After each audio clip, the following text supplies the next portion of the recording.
Hi, welcome to our channel. This is Vera, and today we're going to show you how to sew a halter neck backless top. We hope you like it. We'll start by cutting our fabric. This pattern piece is made up of 3 pieces: the front piece, the back piece, and the necktie. For this project, we'll be using 2 fabrics, a main fabric for the outer layer and a lighter fabric for the lining. Begin by laying the main fabric flat on your cutting table with the right side facing up. Place the front pattern piece on top, following the grain line indicated on the pattern, and secure it with pins or pattern weights. Cut around the entire piece. The seam allowances are already included in the pattern, so there's no need to add any extra. All seam allowances are 1 cm. Before removing the pattern piece, make sure to transfer all notches and markings. This step is very important, as these references will help us align the pieces accurately during construction. Next, place the back pattern piece on the main fabric and repeat the process.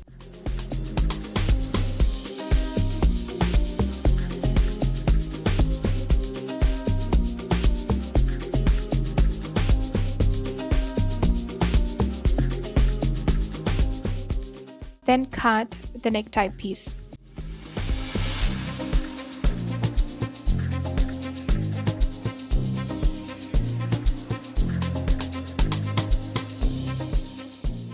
Once all the outer fabric pieces have been cut, we can move on to the lining. Lay the lining fabric on your cutting table, again with the right side facing up, and cut 1 front lining piece and 1 back lining piece.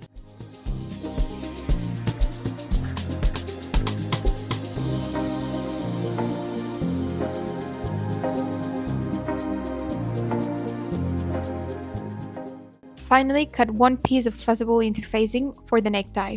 This step is optional, but we highly recommend it, as it will give the tie more structural stability and help it hold its shape. And one quick tip before we start sewing: don't forget to press your pieces and seams after every step. It may seem like a small detail, but it will make a huge difference to the final result. Now, let's begin sewing. In the first step, we're going to join the front and the back, so we're going to take the outer fabric pieces and place the front and back pieces right sides together. Carefully align the side seams and secure them with pins. Sew a straight stitch along both sides using a stitch length of 2.5 to 3 mm and a seam allowance of 1 cm. Forget to backstitch at the beginning and at the end of each seam to secure your stitching.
Once the side seams are sewn, finish the raw edges with a serger or an overlock stitch to prevent fraying during wear and washing. If you do not have an overlock machine, that's no problem. You can always close the edge with your domestic machine using a zigzag stitch or the false overlock stitch.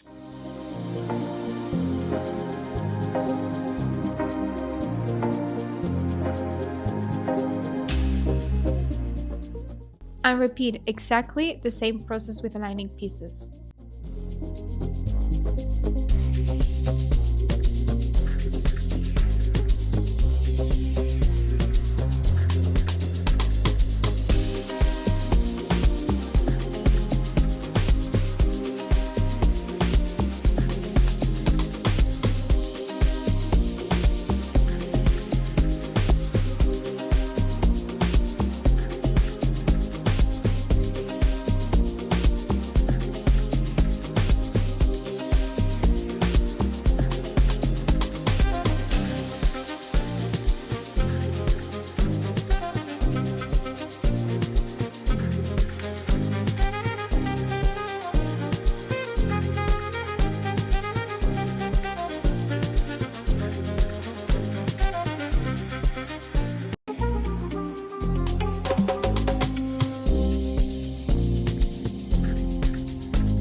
Now that we have the two separate main pieces, we're gonna join the outer fabric and the lining fabric. We're gonna turn the outer piece right side out and then place it inside the lining so that the right sides of both layers are facing each other. Make sure the side seams match perfectly and that the armholes and back edges are carefully aligned. Pin everything in place and sew all these edges in one continuous seam using a straight stitch and a 1 cm seam allowance.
Now we're going to understitch the lining.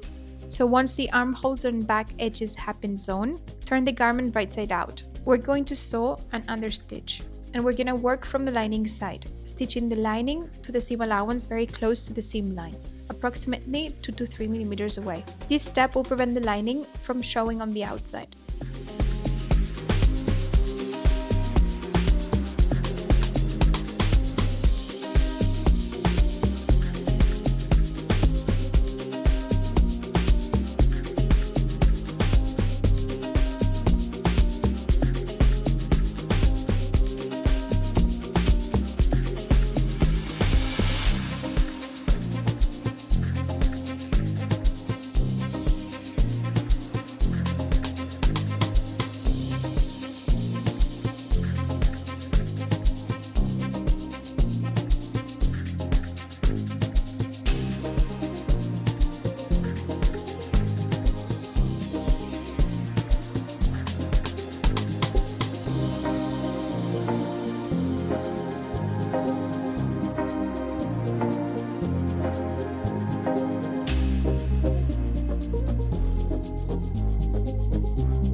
Now we're gonna gather the neckline. With the main body assembled, we're gonna sew 2 parallel rows of stitching along the entire top edge. The first row should be sewn 1 cm from the edge, and the second row 0.5 cm from the edge. We're going to use a long stitch length of approximately 5 mm or the longest that you have in your sewing machine.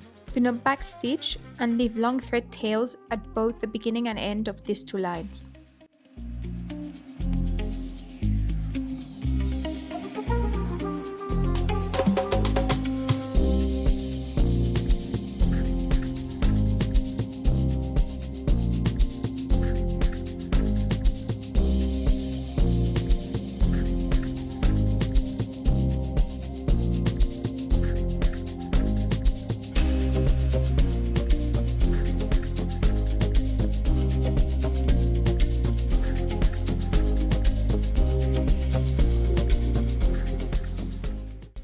Once both rows have been sewn, gently pull the threads to begin gathering the fabric.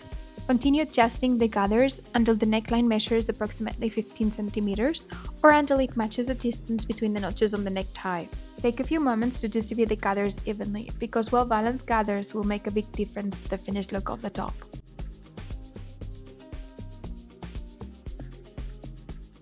Now we're going to leave the main body aside and we're going to focus on the necktie because we're going to apply the interfacing. Take the necktie piece and place the fusible interfacing on the wrong side of the fabric. Using an iron and a pressing cloth, fuse the interfacing in place with firm pressure.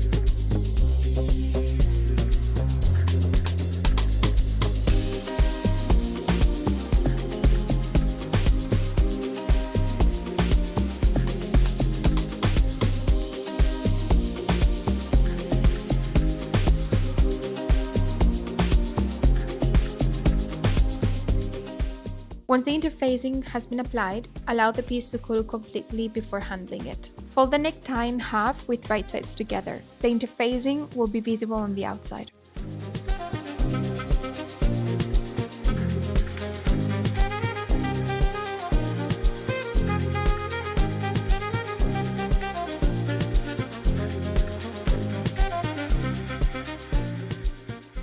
And sew along the long edges, starting at one end and stopping at the first neckline notch. Backstitch at the beginning and at the end of this seam. Leave the section between the two neckline notches open, as this will be where the gathered neckline is attached later. Next, begin sewing again at the second neckline notch and continue all the way to the other end of the tie. Start with a few reverse stitches to secure the seam and sew to the end.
Once this is done, you can turn the tie right side out through the opening in the center. You can use a blunt turning tool or the tip of a pair of scissors to carefully push out the corners without damaging the fabric.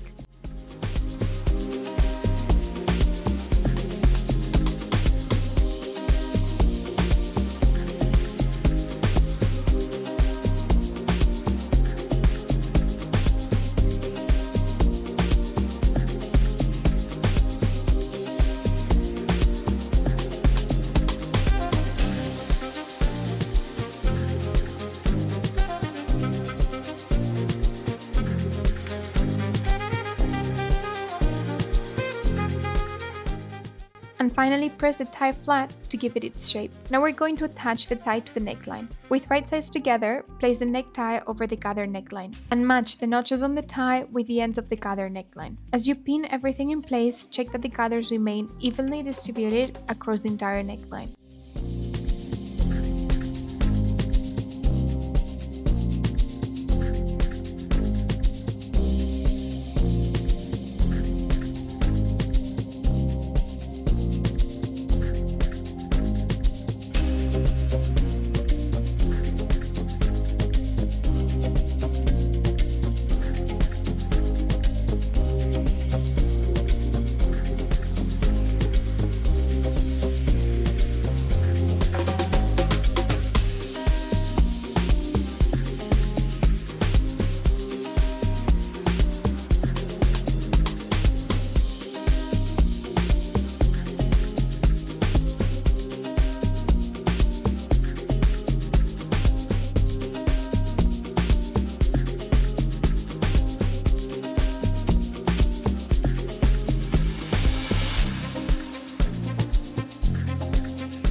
Once everything is aligned, you can sew from notch to notch using a 1 cm seam allowance. And for a better finish, take your time with this step to prevent the gathers from shifting while sewing.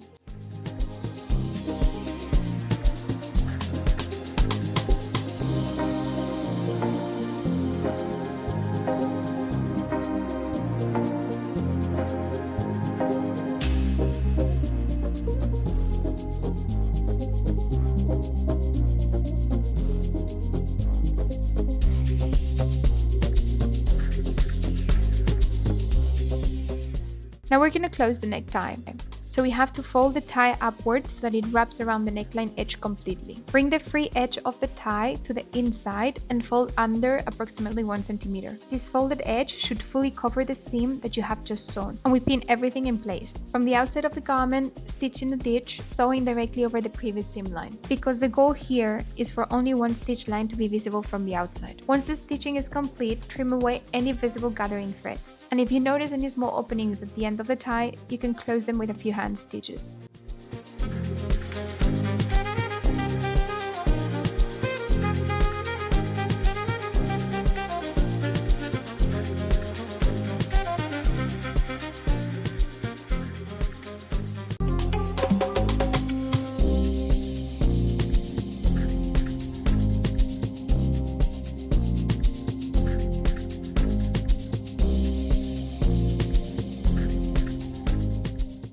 Finally, we're going to finish the hems, and we're going to start with the lining hem. First, search your overlocked entire lower edge. Again, if you don't have an overlock machine, you can always close the edge with your domestic machine, using a zigzag stitch or the false overlock stitch.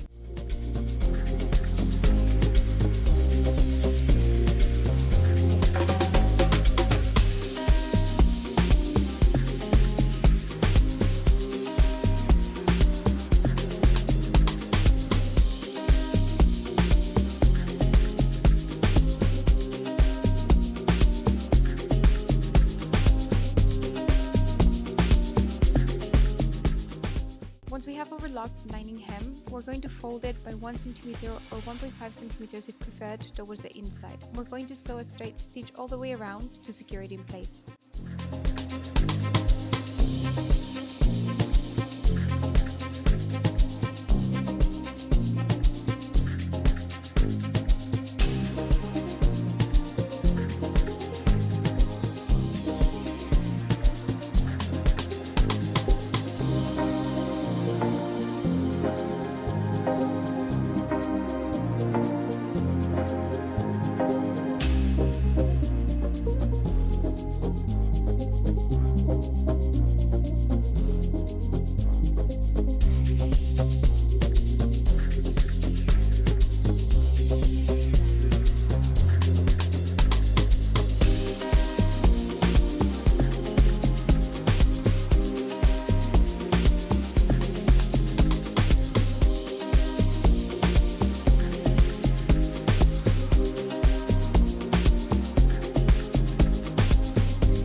Finally, we're going to finish the outer hem. For this sample, we've chosen to finish the hem using a narrow zigzag stitch, but you'll also find an alternative method in the written instructions in case you prefer a different finish. We're going to fold the lower edge 5 mm towards the inside, and we're going to sew very close to the folded edge using a small, narrow zigzag stitch. Work slowly and avoid pulling the fabric as you sew to keep the hem even and prevent any rippling.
hem a gentle press to set the finished shape, and this is the finished result.